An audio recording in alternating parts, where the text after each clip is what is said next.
The victim, Will Riley. I was getting ready to go to the gym when I walked into my hall and stopped dead. There, standing on the stairs, was a man about the same age as me, dressed in a scruffy leather jacket. "What are you doing here?" I asked in shock. He said he was a neighbour who'd got lost, but it was obvious who he was. I was suddenly scared. I thought, if he's got a knife, he could kill me. We kind of fought with each other. A passer-by saw us and phoned the police. Somehow I managed to hold him until the police arrived. It was only after they arrested him and took him away that a policeman asked if I was okay. I put my hand to my head and felt blood. I hadn't realized what he'd done to me. It's incredible, but I just didn't register that he'd hit me really hard.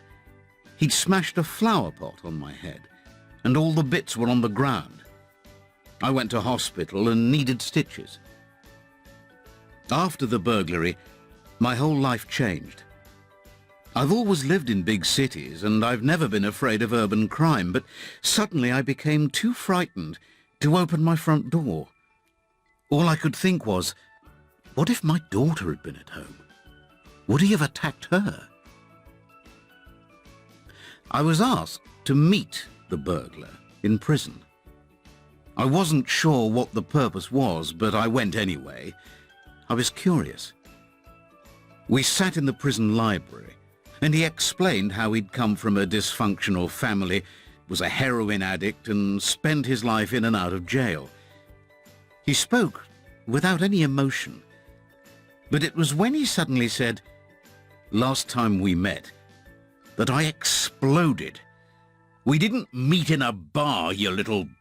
You broke into my house."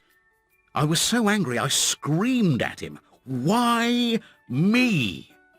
Why did you do this to me? Why did you ruin my life?"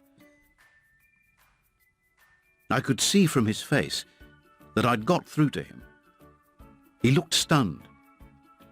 It was then I realized he was just an ordinary guy, and I wanted to help him.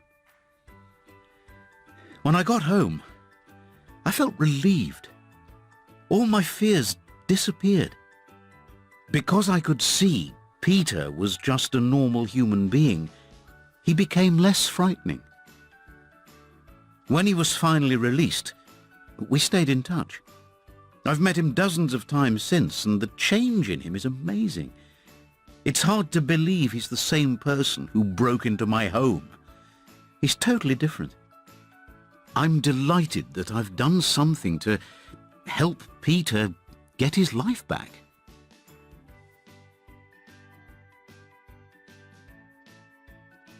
The robber, Peter Wolfe.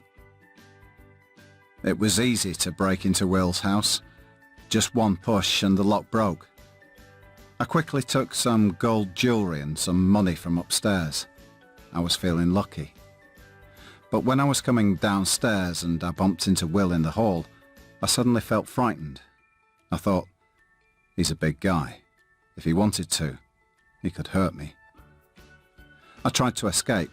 I didn't want to hit him, but I did. I'm not a violent guy, but I just did what I had to do. There was a flower pot and I smashed it on his head. After I was arrested, all I felt was a big sense of relief. I was going back to a place I knew well.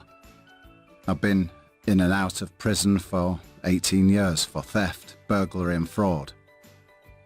I started using drugs when I was 10 and became an addict at 14. I'd hit rock bottom. I stole because it was the only thing I knew how to do. I knew it would only lead me back to prison. I was given a 3-year sentence. It was while I was in jail someone mentioned restorative justice. I couldn't see the point, but I agreed to do it because I was bored. It wasn't until I started walking down the corridor towards the library that I got scared. When I got there, I sat down and just looked at the floor. I said the same rubbish I always used to say to the police. But Will was furious, and I was shocked. I thought, my God, I did all this. I suddenly realised that I was responsible for this man's pain. He wasn't just a faceless nobody that I'd stolen from. I felt angry with myself and ashamed. I was determined to make things better. I did a course of rehab to get off drugs. I also started a course to be a counsellor. It was at the counselling class that I met Louise. I was over the moon, and my life changed completely. I was released early after 18 months, and Louise and I got married. Life hasn't been easy, but I've worked hard to get things together. I'm now helping others. I'm clean of drugs and haven't committed another crime. I feel proud of myself. These days, I consider myself lucky that I broke into Will's house that day. If I hadn't, and if we hadn't become friends, I don't know what I would have done. I guess I'd be dead by now.